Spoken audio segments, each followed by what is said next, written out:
बिस्मिल्लाहिर्रहमानिर्रहीम। Set reminder किस तरह से एक्सेल में बिफोर 10 डेज़ 15 डेज़ या 30 डेज़ पहले अगर ड्यू डेट है या एक्सपायर होने वाला है कोई आइटम हमारा या प्रोडक्ट, तो उसको किस तरह से सेट किया जाएगा माइक्रोसॉफ्ट एक्सेल में। कुछ इन टेक्निक्स को आज की इस क्लास में समझने की कोशिश करेंगे। तो चलिए शुरू करते हैं आज की इस क्लास को। अब यहाँ एक data serial, description, expiry, date of expiry या डेज रिमेनिंग भी कह सकते हैं। इधर हमारे पास अंडर 10 डेज के अंदर जो ड्यू डेट आ रही है उनका यहाँ पर नोटिफिकेशन आए या डेज लिखे हुए आ जाए या टैक्स लिखा हुआ प्रिंट हो जाए ऑटोमेटिक बिफोर 10 डेज, यानी पहले 15 दिन पहले या महीना पहले, जितने दिन भी आप रखना चाह रहे हैं वो। फिर उसके बाद हाईलाइट हो जाए, डेट हाईलाइट हो जाए कि भाई ये अंडर 10 डेज में आ रही है, तो इसलिए ये ऑटोमेटिक हाईलाइट हो रही है। उसके बाद यहाँ पर हम चेक करना चाह रहे हैं अब जितने डेज़ भी हैं, अगर अंडर 30 डेज़ के अंदर कितने आइटम एक्सपायर हो रहे हैं वो यहाँ पर टोटल कैलकुलेट होकर है, और नंबर ऑफ़ आइटम जिस चीज़ की कैलकुलेशन है उसके टोटल नंबर ऑफ़ आइटम कितने हैं और उसके अंदर जो अंडर 30 डेज़ के अंदर एक्सपायर होने वाले हैं वो कितने हैं। तो इन्हीं सब चीज़ों को कुछ आज इस वीडियो के अंदर समझने की कोशिश करेंगे और फार्मूलों से किस तरह से ये कैलकुलेशन होगी ये आज की इस क्लास के अंदर मैं बताऊँगा। यानी एक तरह से डेज की कैलकुलेशन तो हम यहाँ करेंगे, वो यहाँ चेक होगी, और उसके अलावा जो रिमाइंडर होगा और उसके अलावा समरी जो होगी एंड ऑफ मंथ की या एक्सपायरी डेट की, वो हमें यहाँ पे पता चलेगा। तो सबसे पहले अगर सिंपल हम बात करें इक्वल और करंट फार्मूला डेट सिस्टम जो होता है टुडे लगाते हैं कैलकुलेशन के लिए, तो इस डेट को अगर हम माइनस करा दें टुडे तो यहाँ पर डेज बताएगा ये कितने हैं। अब यहाँ पर 2 डेज़ हैं यानी जो एक्सपायरी हो चुकी है, लेकिन इसको मैंने फॉर्मेट से चेंज किया हुआ है तो ये नंबर रेड कलर में जो शो हो रहा है इसका मतलब ये होता है कि माइनस हो चुके हैं। देन अगर आप जब फार्मूला अप्लाई करेंगे यहाँ पर तो इस तरह से कुछ आपको नंबर मिलेगा माइनस के अंदर, अगर वो पास हो चुके होंगे, यानी डेट अगर पास हो चुकी होगी तो फिर यहाँ पे माइनस में लिखा हुआ आएगा। लेकिन माइनस में लिखा हुआ हमें नहीं चाहिए, हम कलर से हाईलाइट करना चाह रहे हैं कि रेड कलर से माइनस की वैल्यू होती है। तो पहले ड्रैग कर लेते हैं एंड तक, तो जहाँ पर डेज बिटवीन पास हो चुकी है वहाँ पर माइनस लिखा हुआ आ जाएगा। अब देखें यहाँ पे अगर मैं 2 कर दूँ तो 3 डेज। तो अब लेकिन इस तरह से माइनस साइन नहीं चाहिए हमें, तो यहाँ से नंबर सेक्शन, जर्नल सेटिंग, और यहाँ से हम जाएंगे नंबर्स और यहाँ से हम ये रेड वाला सिलेक्ट करेंगे। इसमें अगर ये डेसिमल पॉइंट के बाद कम करना है तो नंबर सेक्शन से यहाँ कर देंगे हम डिक्रीज। तो इस तरह से हमारे पास जो माइनस वैल्यू होगी वो लिखी हुई आ जाएगी। तो अभी ये जो है वो हमने डेज़ की कंडीशन नहीं दी कि इतने दिन के अंदर वाली डेट जो है वो डेज़ हमें पता है, और ये सभी टोटल बता रहा है। तो रेड कलर जो गुजर चुके हैं वो हाईलाइट कर रहा है और जितने दिन बाकी रह गए एक्सपायरी में वो डेज़ लिखे हुए आ रहे हैं। अगर आप कंडीशन के हिसाब से देखना चाह रहे हैं कि अंडर 10 डेज़ के अंदर जो एक्सपायर हो रहे हैं उनके लिखे हुए डेज़ हैं, बाकी वो ब्लैंक रहे हैं, तो इसको कंडीशन में डाल देते हैं यहाँ। इससे पहले हम लगा देंगे इफ़, ये पूरी कंडीशन को हम एंड में यहाँ कहेंगे लेस देन, क्योंकि लॉजिकल टैक्स होता है, लॉजिकल टैक्स इफ़ के साथ जो हम लगाते हैं वो कंडीशन के लिए यूज़ करते हैं। तो सेल से हम कंडीशन चेक करके कह रहे हैं अगर ये लेस देन होता है 10, अब लेस देन इक्वल कर देते हैं। अब आपको जो भी इसमें से कैलकुलेशन करनी है, जितने दिन पहले आप चाह रहे हैं कि डेज़ लिखे हुए शो हो जाए यहाँ पे कि 15 दिन के अंदर अंदर अगर हैं तो 14, 13, 12 इस तरह से रिमेनिंग डेज लिखे हुए आते रहे हमारे पास, क्योंकि टू डेट फार्मूला जो है करंट सिस्टम डेट से कैलकुलेशन के लिए होता है। तो इस तरह आप लेस देन इक्वल के बाद वो डेज लिखेंगे, कॉमा वैल्यू ऑफ ट्रू। तो क्या होना चाहिए, अगर लेस देन 10 होता है इसको माइनस करने में, तो यहाँ से हम इसको Ctrl+C कॉपी करते हैं और वैल्यू ऑफ ट्रू की जगह कॉमा के बाद Ctrl+V पेस्ट। तो यही कैलकुलेशन चलाएं। और अदर में हमने कहा वैल्यू ऑफ फॉल्स, कुछ नहीं करें ब्लैंक, तो उनके कोई डेज लिखे हुए शो नहीं होने चाहिए। एंटर।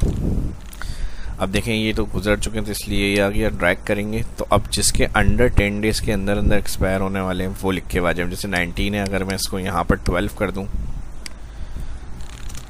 7 डेज़, ठीक है जी। 10 क्योंकि हमने कहा है चेक करने के लिए, तो यहाँ पर देखें 14, 9, 15, 10, अब 16 होगा तो हाइड हो जाएगा, ठीक है जी। ये इस तरह से कैलकुलेशन होगी। और नेक्स्ट हाईलाइट भी कर सकते हैं, ऑल जो लेस देन यानी पास हो चुके हैं उनको हाईलाइट करना है, तो यहाँ से लेस देन कर लें लेस देन 1, तो यहाँ लेस देन 1 जो होगा वही माइनस के अंदर जो वैल्यू होंगी उनको कलर से हाईलाइट करेगा। इस तरह से भी हाईलाइट हो सकते हैं।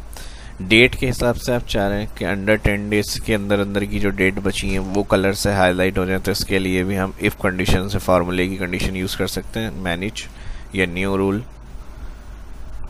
रूल क्लिक करेंगे, यूज़ फार्मूला, और यहाँ पर हम फार्मूला टाइप करेंगे and equal and bracket open,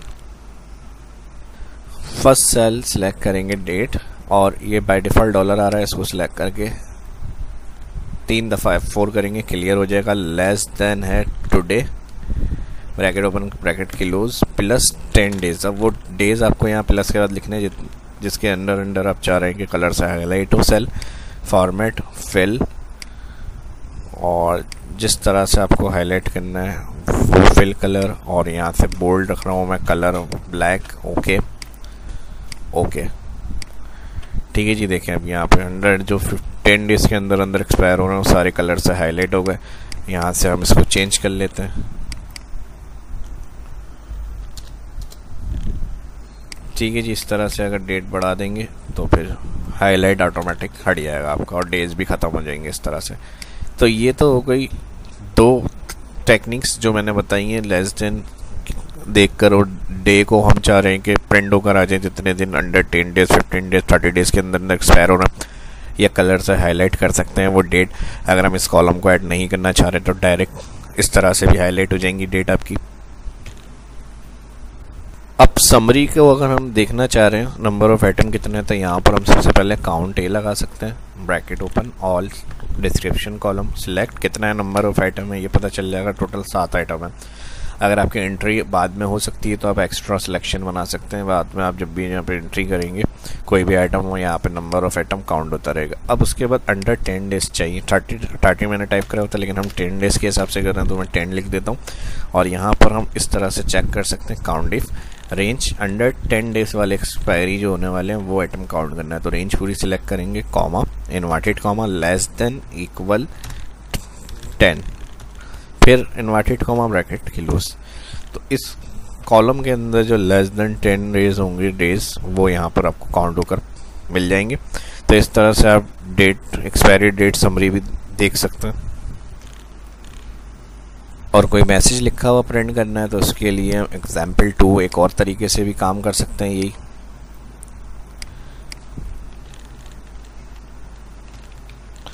example 1 यहाँ डेज लिखे हुए आ गए, और अब मैं ये चाह रहा हूँ कि यहाँ पर हमारे पास टेक्स्ट में लिखा हुआ है, तो इसके लिए हम एक और तरीके से काम कर सकते हैं। ये जो कंडीशनल फॉर्मेटिंग हमने राइट कॉलम ऐड करा है इसके ऊपर भी अप्लाई हुई है, इसको क्लियर करना है। यहाँ से कॉलम सेलेक्ट करके कंडीशनल में जाएंगे, क्लियर सिलेक्टेड सेल, और यहाँ पर हम आ जाएंगे equal if bracket open expiry date cell first, select करेंगे इसको,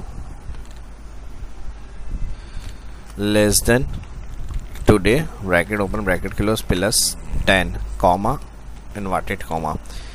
ये लॉजिकल टेक्स्ट हो गया। प्लस 10 करने पे जो डेज बनते हैं तो उसमें वैल्यू है ट्रू। अब जो भी मैसेज आप यहाँ सेल में लिखा हुआ शो करना चाह रहे हैं तो वो यहाँ पर आप टाइप करेंगे expire under 10 days, inverted comma बंद, ये वैल्यू एफ ट्रू हो गई, कॉमा लगाएंगे, वैल्यू एफ फॉल्स के अंदर 2 inverted comma bracket close, enter, और यहाँ से इसको डबल क्लिक कर लेते हैं, auto fit, column set, align centre middle, example 2, और इस सेल को नीचे ड्रैग करेंगे, सेल के एंड पे कर्सर ले आएंगे और नीचे ड्रैग।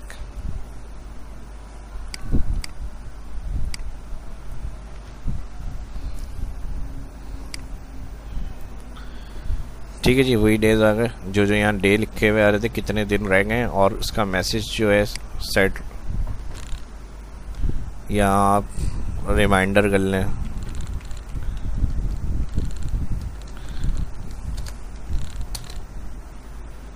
या रिमार्क्स कर लें, वो हेडिंग आप यहाँ पर दे सकते हैं। और दोनों तरीक़ों से मैंने और कुछ हाईलाइट करके और उनकी समरी किस तरह से बनेगी ये सब कैलकुलेशन इसके अंदर बता दिया आपको।